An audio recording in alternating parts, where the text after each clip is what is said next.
Put Katt Williams and Megan Thee Stallion next to each other, and most people would not see a connection right away. One is a 54-year-old comedian from Cincinnati, Ohio, who has been working in stand-up for decades and who just finished a viral interview that made him the most talked-about black comic in years. The other is a 31-year-old rapper from Houston, Texas, who became one of the biggest stars in music in a few short years, who survived being shot in both feet by a man she once trusted, and who just yesterday ended a high-profile relationship with one of the NBA's most recognizable players. But there is a thread between them. Both have been on trial in the court of public opinion for years. Both have had to defend their version of events, while strangers picked apart their words. Both watched the internet split into camps that decided who to believe before the facts were even out. In the spring of 2024, Katt Williams stepped onto a Netflix stage and said something about Megan that many people are still arguing about today. Now, 2 years later, with Megan publicly accusing her famous boyfriend of cheating on her, those old jokes are echoing through the timeline in a way that feels uncomfortable. This is the story of what Williams said, why people called it crucifying her, what the actual facts of her case look like, and how every chapter of Megan's love life since the shooting has somehow ended with her being the one explaining herself to the public. The joke that lit the match. On May 4th, 2024, Netflix live-streamed Katt Williams' new stand-up special. It was called Woke Folk. Williams had just had the biggest moment of his career a few months earlier when he sat down with Shannon Sharpe on the Club Shay Shay podcast in January 2024 and named names for almost 3 hours. That interview hit more than 15 million views in a single day. Everyone wanted to see what he would do with all that heat. What he did was tell jokes that pushed buttons. One of those jokes was about Megan Thee Stallion. He talked about Tory Lanez, the rapper who shot her. He said Lanez had lost his freedom and his hairline in the same sentence. He said Lanez was just standing there, bald and guilty. Then he added that he felt sorry for Lanez because Lanez was not from this country. Lanez is Canadian. Williams said Lanez did not know how things work here. Then came the line that lit the match. "It is just a pinky toe." That was the punchline. Williams then said, "Well, that is 10 years for some pinky toes."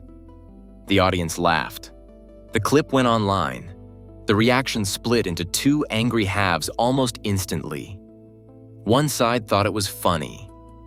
They said Williams was a comedian and comedians joke about everything.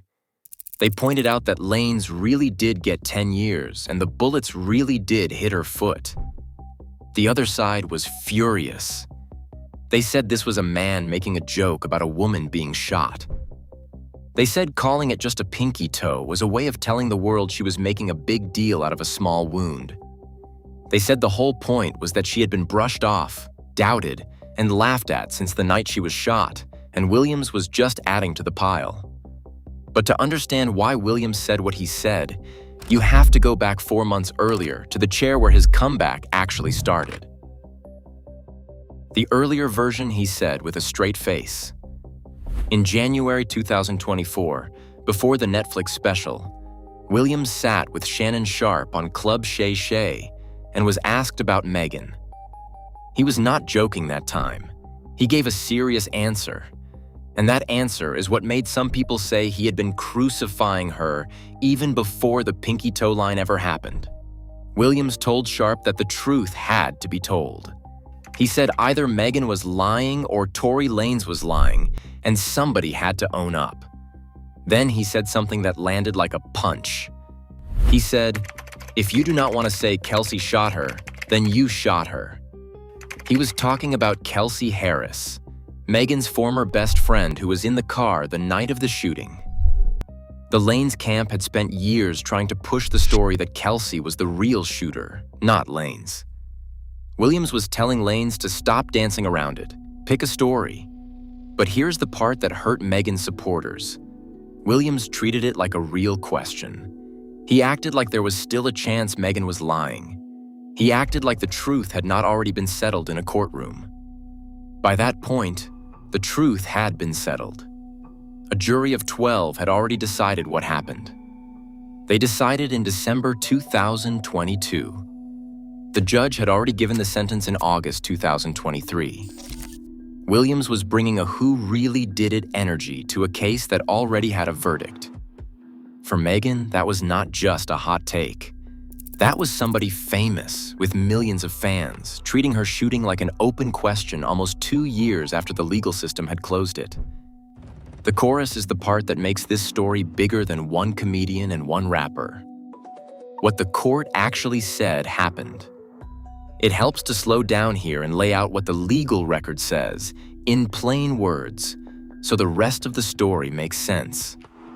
On July 12, 2020, Megan Thee Stallion left a party at Kylie Jenner's house in the Hollywood Hills. She was riding in an SUV. Tory Lanez was with her. 2 other people were in the car. They got into an argument. The car stopped. Megan got out. Lanez fired a gun at her feet 5 times while telling her to dance. That is not made up. That is what jurors heard at the trial. The chief resident of orthopedic surgery at Cedars-Sinai Medical Center showed the jury X-rays of Megan's feet. Doctors found 4 metal bullet pieces stuck in her flesh. They removed what they could. Megan first told police she had cut her feet on glass. She later said she lied because she was scared. She told Gayle King in an April 2023 interview that she did not want to tell the police there was a gun in the car because she thought the police might shoot all of them. In December 2022, a jury found Tory Lanez guilty of all 3 felony charges: assault with a semi-automatic firearm, carrying a loaded, unregistered firearm in a vehicle, and discharging a firearm with gross negligence. In August 2023, Judge David Hereford sentenced him to 10 years in prison. The judge said something important at the sentencing. He said the social media campaign against Megan, the songs about her, the years of fans saying she lied, all of that was part of why the sentence was as long as it was. So when Katt Williams cracked the pinky toe joke a few months later, he was joking about a case where the harassment of the victim was already a legal factor in a real prison sentence. But Williams was just one piece of a much louder noise machine that had been pointed at Megan for years. The online army that tried to bury her. What happened to Megan online between 2020 and 2025 is hard to put into words without saying the word war. It really was that. Drake, in his 2022 song Circo Loco, rapped a line that fans understood to mean Megan lied about being shot. Megan responded on social media. She said it hurt that someone she had thought of as a friend would put that out there. She was not the only person making fun of it. Tory Lanez himself dropped a whole album called Daystar in 2020 while the case was still going, and used it to push his own version of the story. He rapped about how someone could not get shot in the foot and not have any bones or tendons hit. Then there were the bloggers. The biggest one was a woman named Milagro Cooper, better known online as Milagro Grams. Megan sued her in October 2024. Megan said in the lawsuit that Cooper was a mouthpiece, a puppet, and a paid surrogate for Tory Lanez. The lawsuit said Cooper had pushed lies about Megan to her followers for years, and had even encouraged her followers to look at a fake AI-generated sexual video of Megan that was going around. The trial happened in November 2025 in federal court in Miami. Megan took the stand and broke down in tears. She said the deep-fake video damaged her mental health and her career. She said she lost at least 4 music deals, worth about $1 million each. She said she did a 4-week therapy program that cost $240,000. She told the jury her life had felt like it was not worth living. On December 1st, 2025, the jury sided with Megan. They found Cooper had defamed her, caused her emotional distress on purpose, and helped spread the fake video. The judge later set the damages at $59,000. Cooper testified that she had received money from Tory Lanez's father, Sunstar Peterson. The judge had also fined Tory Lanez himself $20,000 before the trial for blocking attempts to question him. Megan won. But she paid for that win in pieces of herself that no court order can give back. The hits did not stop coming after the trial ended either. The next one came from a place Megan had thought was safe. In the summer of 2025, Megan Thee Stallion finally seemed to find some peace. She started dating Klay Thompson, the four-time NBA champion who had spent most of his career with the Golden State Warriors before signing with the Dallas Mavericks. They confirmed their relationship in July 2025 at the inaugural Pete and Thomas Foundation Gala in New York City. Megan told E! News that night, "The cat's out the bag, babe." For about 10 months, it looked like a real love story. By Thanksgiving, Klay Thompson had named his boat after his girlfriend. He called it the SS Stallion. The couple spent the holiday with Thompson's family.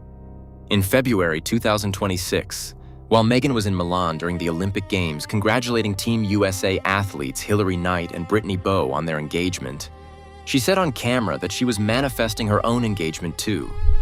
She talked about loving love. She looked happy. Then on Saturday, April 25th, 2026, the whole thing fell apart in public. Megan posted a message to her Instagram story that hit like a thunderclap. The block of text read, "Cheating, had me around your whole family playing house, got cold feet. She kept going, holding you down through all your horrible mood swings and treatment towards me during your basketball season. Now you don't know if you can be monogamous?" She ended the post by saying she needed a real break after this one. A few hours later, her representative gave an official statement to TMZ, Billboard, and E! News. Megan said that she had made the decision to end her relationship with Klay. "Trust, fidelity, and respect are non-negotiable for me in a relationship, and when those values are compromised, there is no real path forward. I am taking this time to prioritize myself and move ahead with peace and clarity." Klay Thompson, as of this writing, has not said anything publicly. For a woman who had just won a federal trial about her own dignity 5 months earlier, this was another public wound. The connection back to Katt Williams and the pinky toe joke became impossible to ignore. Before we move on, if you are enjoying this analysis, please consider subscribing. It helps the channel tremendously. Why the karma conversation got loud again. The word crucify is strong. It comes from the worst kind of public killing in ancient times. So why are people using that word for what Katt Williams said back in 2024? 3 reasons stand out, and all of them are about timing. First, Williams said it on a giant platform. Netflix is in over 200 countries. A Netflix special is not a small comedy club. When Williams cracked the pinky toe joke, it was for the world, and it was going to live on the internet forever. Second, he said it after the verdict.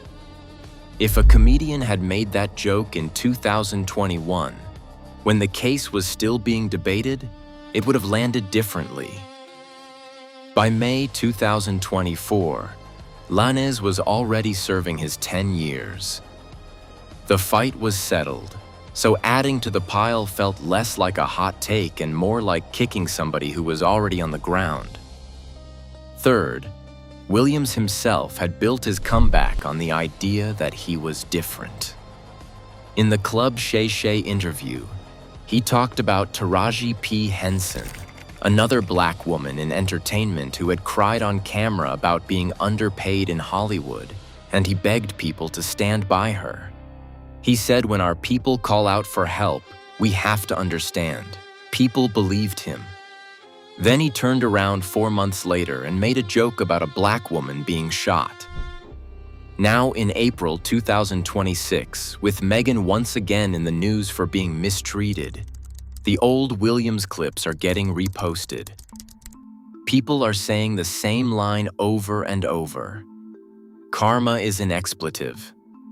Some are saying it about Williams, who has not had the same buzz he had during the Club Shay Shay run. Some are saying it about Klay Thompson, whose silence after the breakup is being read as guilt by a lot of fans. That connects all of this back to the deeper pattern, because the way the public talks about Megan when something bad happens to her is its own kind of evidence about how Black women in entertainment get treated when they speak up about being hurt. The pattern underneath every chapter. Slow down and put the timeline next to itself. In July 2020, Megan was shot. The next 4 years were spent watching strangers, ex-friends, famous rappers, and then a globally beloved comedian decide whether her shooting was real, was funny, was exaggerated, or was deserved. She had to win a criminal trial and then a federal civil trial just to get the public record to say plainly what had happened to her body.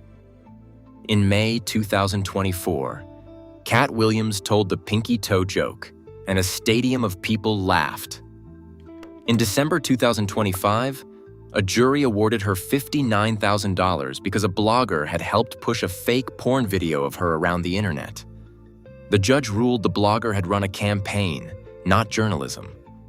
In April 2026, the man who had named his boat after her and brought her around his family for the holidays allegedly told her he was not sure he could be monogamous, and she had to once again release a statement to a website explaining what had happened in her own private life. What ties those 4 moments together is not bad luck. It is what the legal record itself called a pattern. The judge in the Tory Lanez sentencing made the same point. He said the punishment for the men who hurt her had to take into account the public campaign that had been waged against her afterward. He named that campaign as part of the harm. Williams almost certainly did not mean to add to that harm. He was making a joke about Tory Lanez's hairline and his accent. The pinky toe was the setup. But the joke could not be told without making her wound the punchline.